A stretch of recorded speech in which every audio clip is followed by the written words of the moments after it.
What a voice she has. Thanks so much for the music. You guys are good. Well, I'm excited about being here.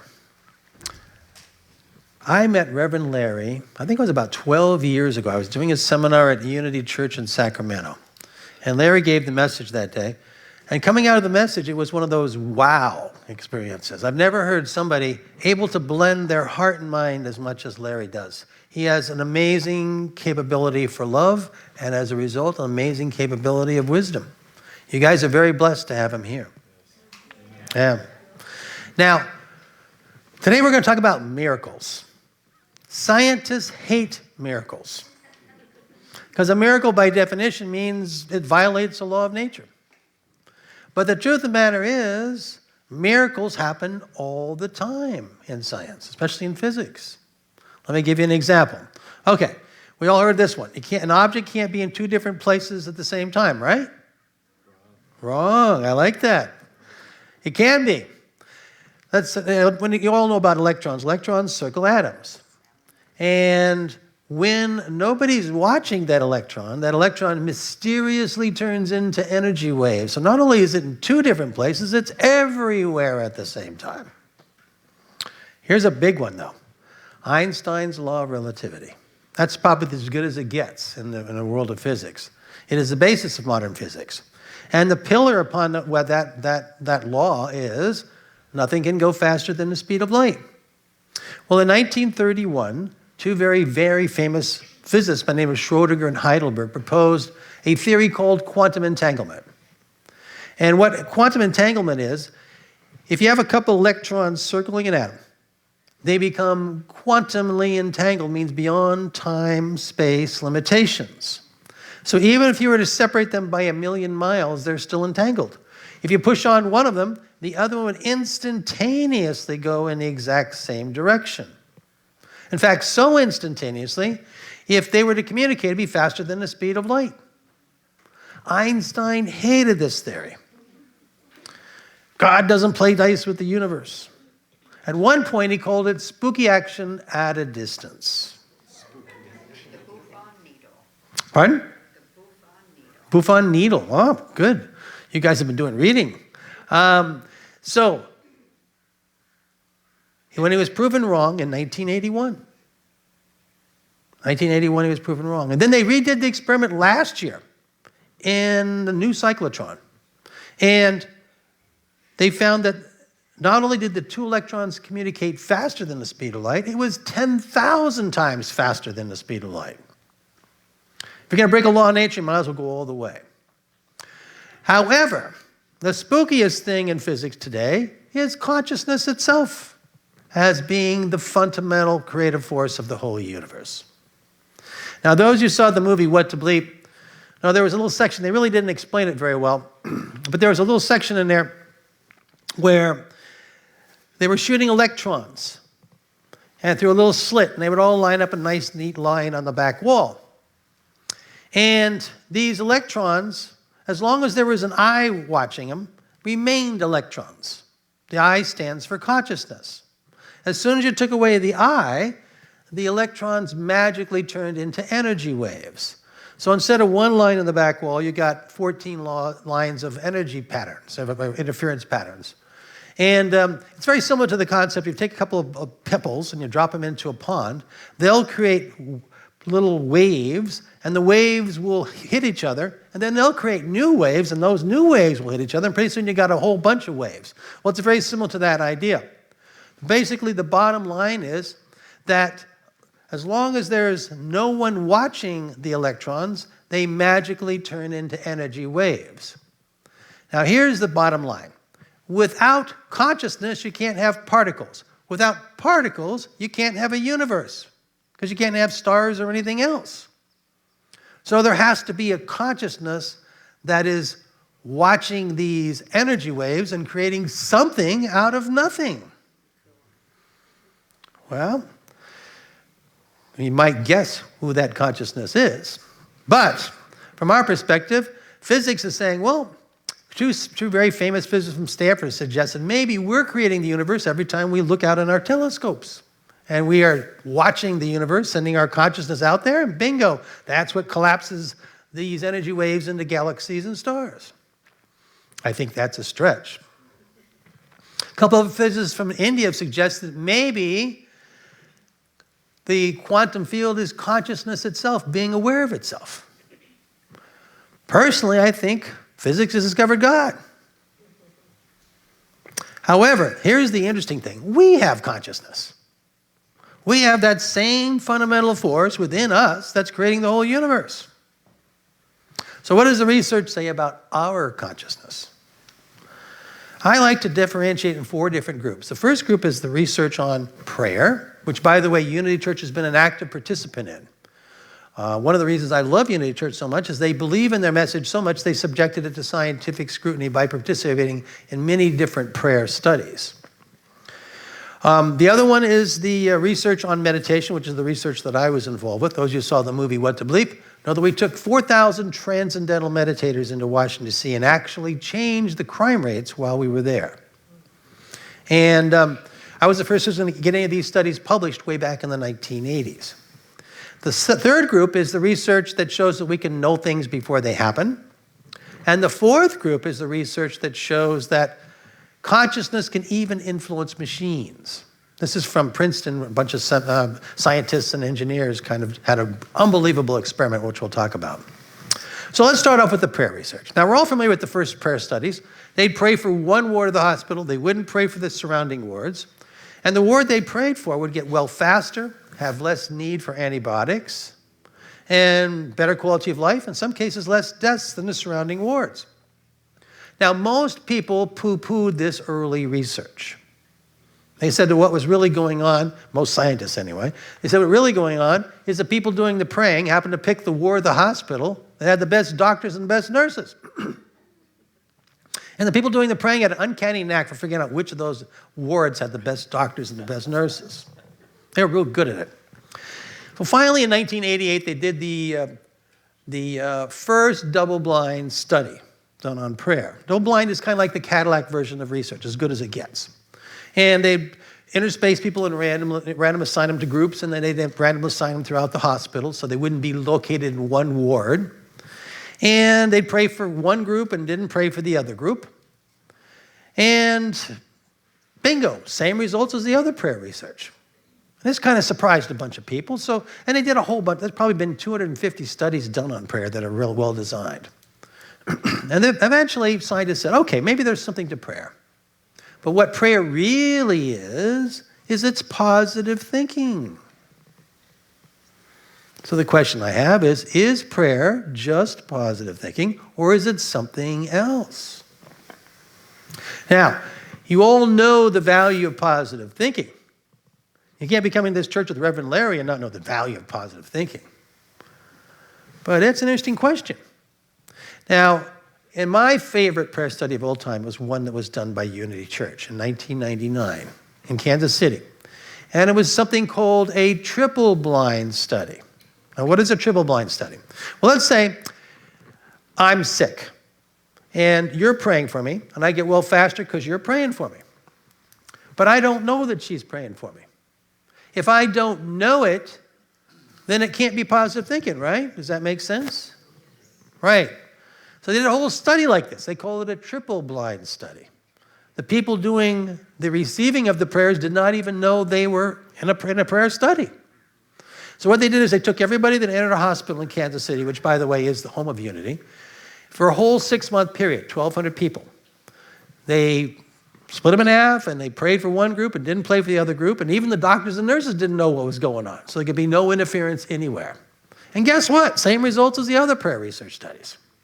So it means there's something quantum about this prayer stuff. So this blew a lot of people's minds, so they did another triple-blind study out of Columbia, New York. And this one had 2 interesting twists. First of all, it's people in America praying for people in Korea. So somehow the prayers had to go through molten rock and whatever else is in the middle of the world and arrive at the right person in Korea. And the second interesting twist about it was a women's in vitro fertilization clinic. Women trying to get pregnant. And again, the women didn't know they were being prayed for.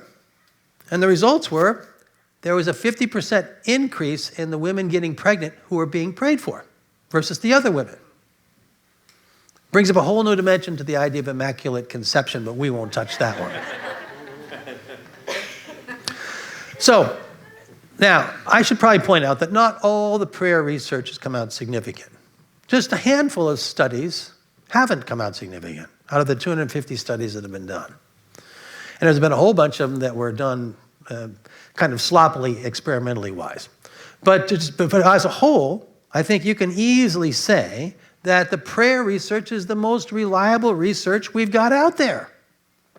Look at coffee. 1 week, coffee's good for you. Next week, another study comes, and it's bad for you, right? Remember eggs? If you look at an egg, you're going to get a heart attack, right? Then they said you can't eat that good-tasting yellow stuff in the middle.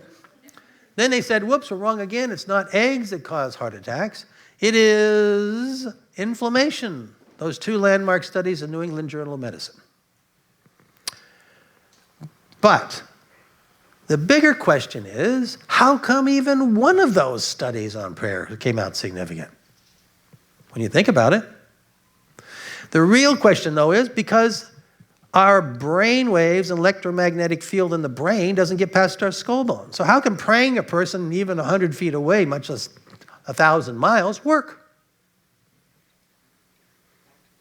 Back to that, right? That quantum thing, that entanglement theory, that spooky action at a distance. All right, sounds like one of those quantum things, right? It is. We can't explain it. Now, the next group of research studies, that fly likes me.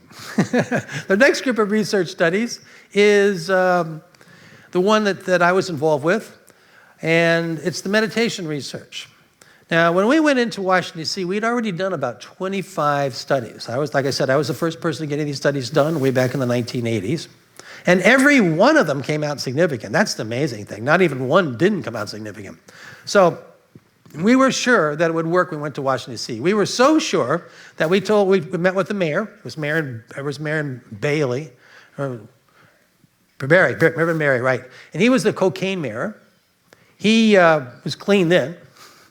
And then we met with the police chief. We told all the people in the newspapers. And if it didn't come out significant, they would have poo-pooed our old research. But we knew it would, because every one of them came out significant, as long as we get enough people there. And we'd all meet in this big, huge ballroom about 8 o'clock in the morning and meditate till about 1. And then go back again at about 3:30 or so and meditate till about 6:30 or 7. And while we were there, the crime rates went down about 23%. Now, this is very intriguing. A lot of people are talking about intentions nowadays. And the movie The Secret, we've got all kinds of stuff like this. And basically, intention theory is, if you want to create something, you've got to have intentions. And to be very specific with those intentions, otherwise you're not going to get it. And if you don't focus on it, you're also not going to get it. So according to that theory, in order for us to change the crime rates while we were there, we must have been thinking about reducing the crime rates during the whole time we were meditating, right? She says, no, I like that. We never once thought about reducing crime rates while we were there. Never once. That's because in order to get to the quantum field, you've got to let go and get out of the way. If we're trying to do something, we're interfering. If you want something, what are you attracting? Lack. Exactly. You don't have it.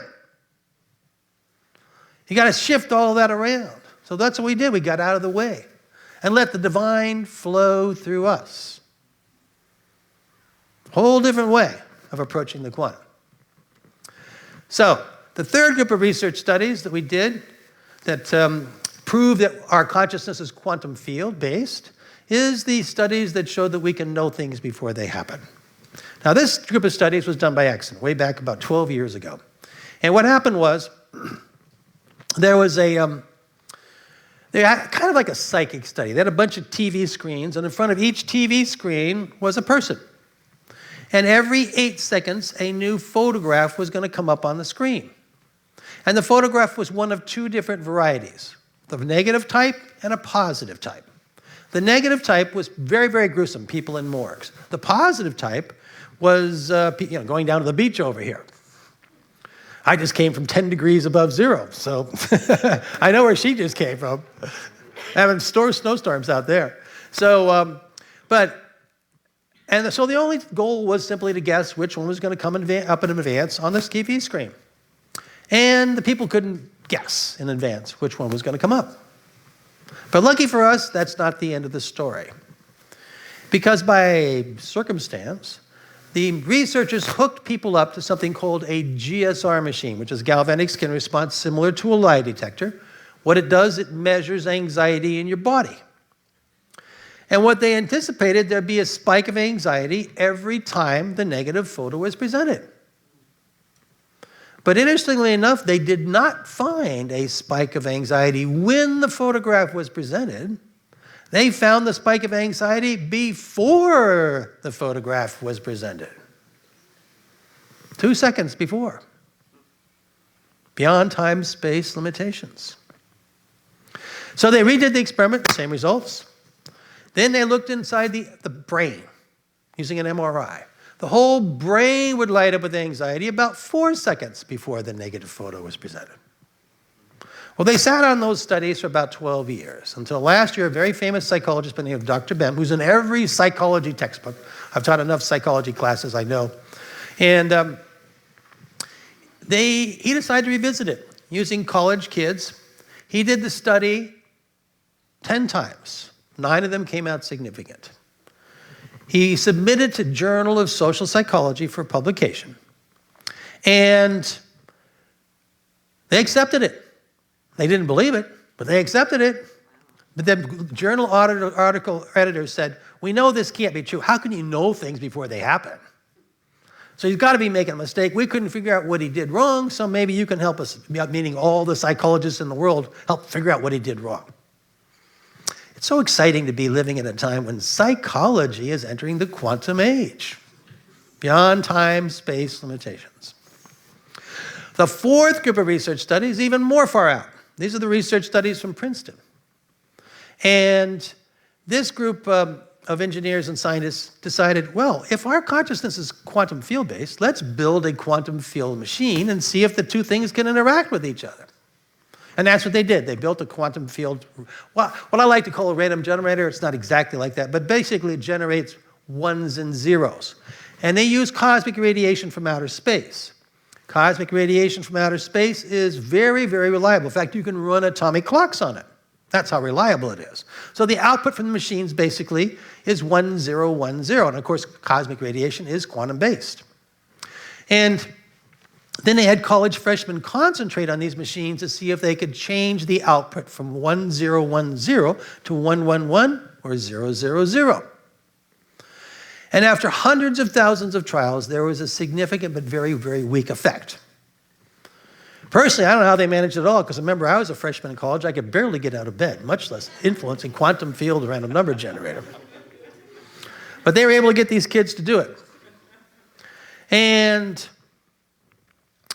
then they had a brilliant idea. Let's put 4 or 5 of them together and see if the effect is stronger, a kind of group effect. And that's what they found. The more people doing it, the stronger the effect. So then they put these machines all over the world. They're going on as we speak. And what they measure is basically the collective consciousness. So every time there's a major event, like the opening ceremonies for the Olympics, billions of people watch those ceremonies. And what they found is the machines go crazy when everybody's watching the ceremonies. You know, instead of 1010, they go 111 or 000. We don't know which direction it's going to go. It goes one of the two. And there's a whole bunch of events like this. I think 250 last count. I did.